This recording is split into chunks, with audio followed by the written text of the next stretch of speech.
Sometimes the sharpest payback isn't confrontation. It's quietly thriving until life itself settles the score. Picture this. A man gets discarded for someone wealthier, refuses to plead or pursue, focuses solely on his grind, and 2 years on, his former partner returns desperate after his venture explodes into millions.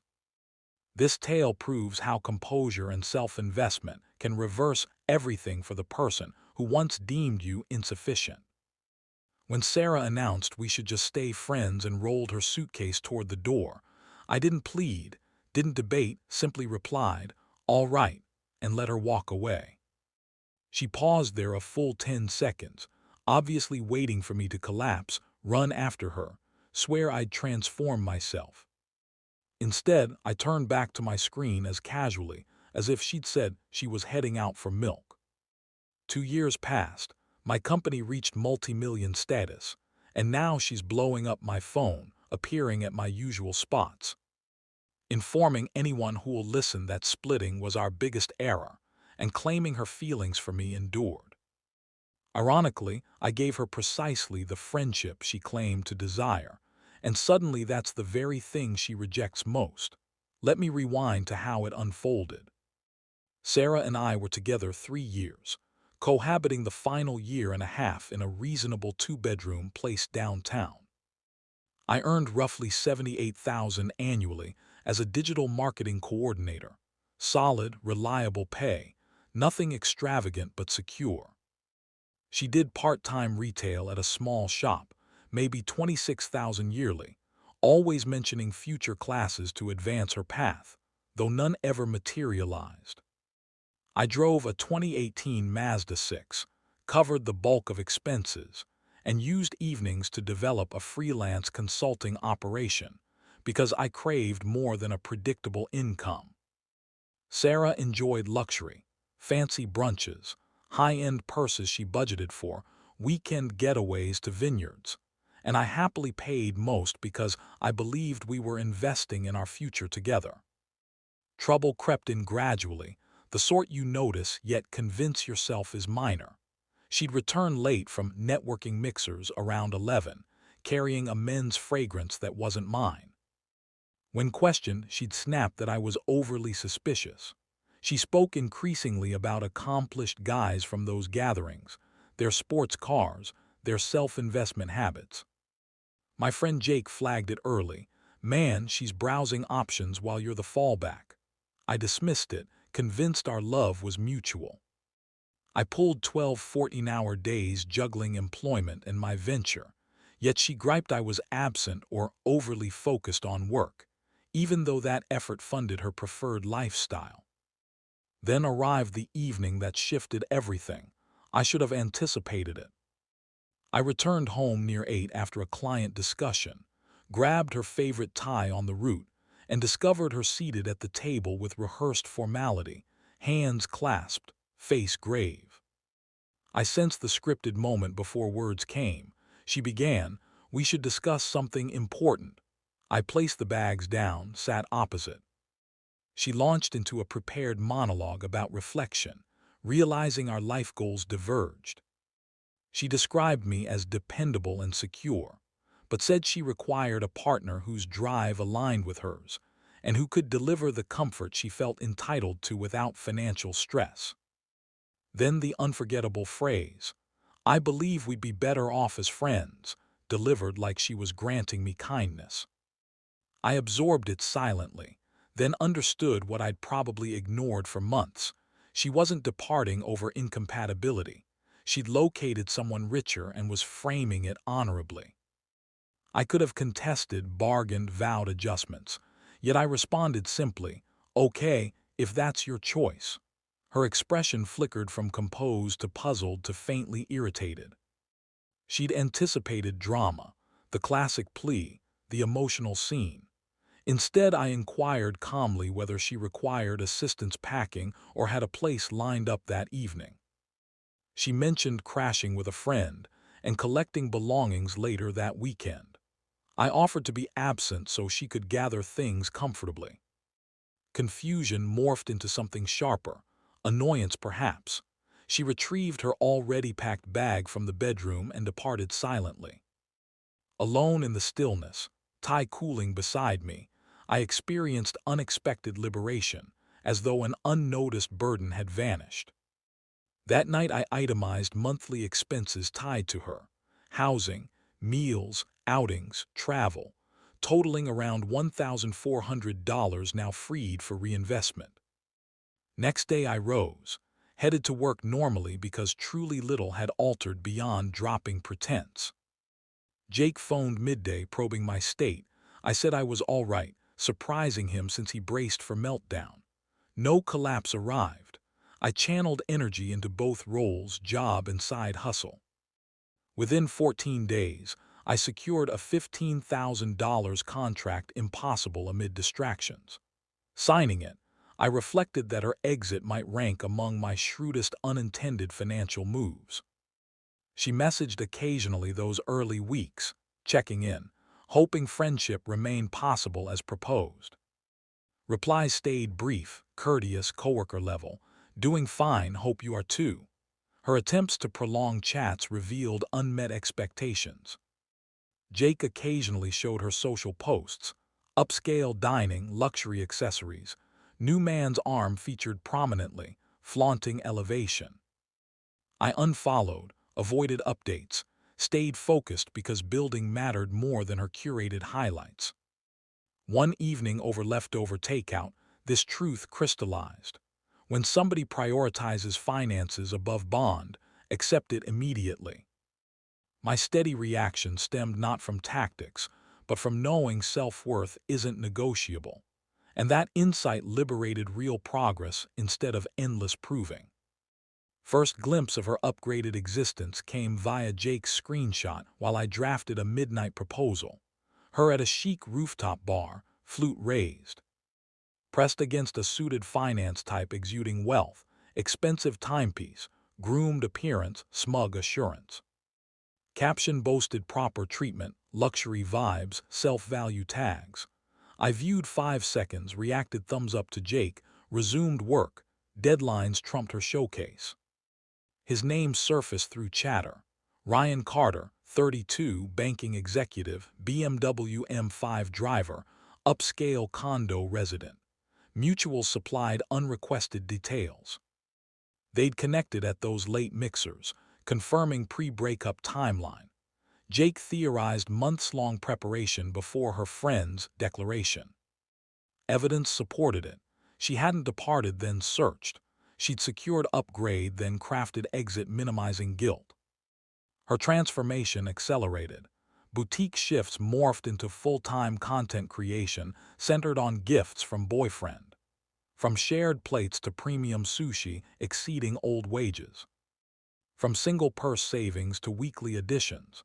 From my sedan to chauffeured rides.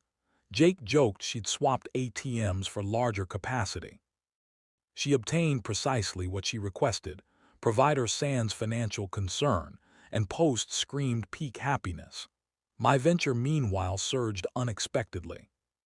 That initial big client spawned referrals. Projects now commanded 812,000 each, a top salary.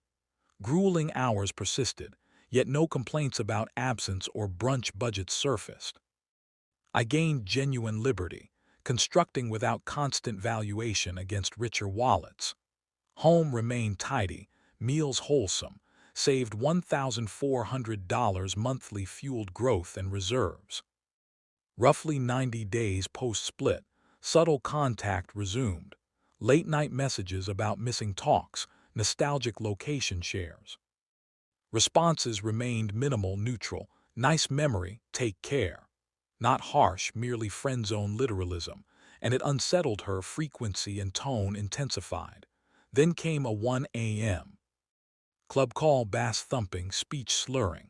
Out with Ryan, yet bored, reminiscing our simpler days. I listened quietly from bed, suggested returning to her companion, wished good evening, ended call swiftly. Jake found it comical next morning, theorizing money fails replacing character. Ryan likely dull between deals. True turning point struck month 6. Landed agency-wide marketing contract, 80,000 initial, performance incentives, yearly retainer potential.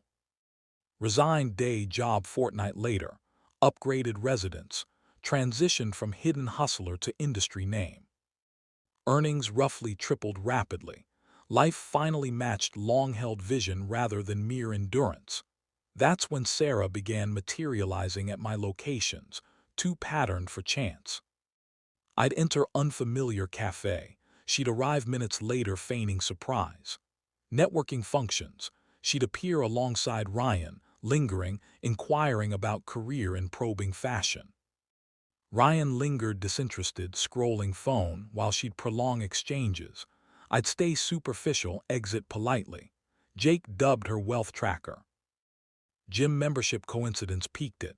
Same hours, same equipment proximity, repeated small world remarks. After 3 occurrences weekly, I relocated gyms silently, paid premium for distant branch to escape pursuit. Jake questioned switch. I explained she sought nearness. I refused backup role. Her intentions grew obvious. She tracked status like market trends, not me personally. She anticipated perpetual stagnation post-departure for comfort justifying choice. My ascent disrupted script. Pattern emerged clearly. Superficial levers return when metrics flip favorably. Gym pursuits, engineered encounters revealed interest in net worth trajectory, exposing relationship core. Morning Sarah appeared at my door clutching familiar suitcase. I'd concluded investor call discussing $800,000 expansion funding, team hires, nationwide scaling. Expecting package, I opened to find her tear-streaked, disheveled, same bag from exit day. No entry request, just immediate speech. Ryan ended it, labeled her excessive. She'd recognized grave error abandoning me. I remained framed in doorway. Listened to forgiveness plea, second opportunity talk. Insistence money fails purchasing joy. Unbeknownst to her, I'd stayed discreet online. I'd evolved far beyond 78,000 salary, modest flat. Agency neared 3 million projected revenue. House down payment made. Dating Sophia, independent consultant owning thriving practice, requiring no sponsorship. Sarah operated on outdated data, assuming I'd remain available, appreciative. Her tone suggested favor bestowing return. Phone rang, Jake about celebrating funding, voice carrying. 800K mention, Merced's query versus Mazda persistence. Her expression transformed instantly, realization dawned. Post-call she questioned business value. I confirmed strong growth. Demeanor shifted instantly, from remorseful to eager, insisting lifelong belief in me, mutual potential now both elevated. Arm touches proximity, claims Ryan never truly comprehended her, money irrelevant after lessons. I observed performance, despair to opportunism switch. Nothing fundamentally altered, only my finances renewed worth. I stated appreciation for visit yet no interest reviving past. I'd progressed, content presently. She protested unfairness, second chances deserved, personal growth. I noted suitcase arrival coinciding Ryan's exit, absent outreach during leaner period proved unchanged nature. Voice escalated, accusations of cruelty, grudge holding, false love. I clarified treating her precisely as requested. Friendship excludes cohabitation, reconciliation post-turmoil. Bitter laugh followed. She called me petty, predicted regret over rare genuine bonds. I mentioned discovering authentic connection with partner valuing beyond statements. Final breaking point, she seized bag, declared I'd worsened. Jake arrived shortly, recounted tale. He discreetly recorded hallway portion upon arrival for protection. Playback revealed my steady calm against her escalating tactics, shifting strategies. He praised handling, noted some value others solely via perceived external worth. Sarah demonstrated identity twice, departure and return attempt. 6 months onward, agency reached 3.2 million revenue. Settled in new home, acquired Mercedes E-Class, Sophia, and I planned European journey. Word circulated, Sarah returned parental home after depleting savings, call center employment, vague posts concerning self-discovery, tough realizations. No pity, no triumph felt, only thankfulness. Thankful for timely exit, thankful for never chasing, thankful discarded weight removed space for superior construction. True takeaway isn't vengeance or disproving others. It's recognizing personal value persists despite others' blindness. Prioritizing self-elevation over validation from dismissers naturally draws proper matches. Wrong reason leavers fade irrelevant, not bitterness, but genuine advancement. What are your thoughts on this experience? Share below. Like and subscribe for additional authentic accounts.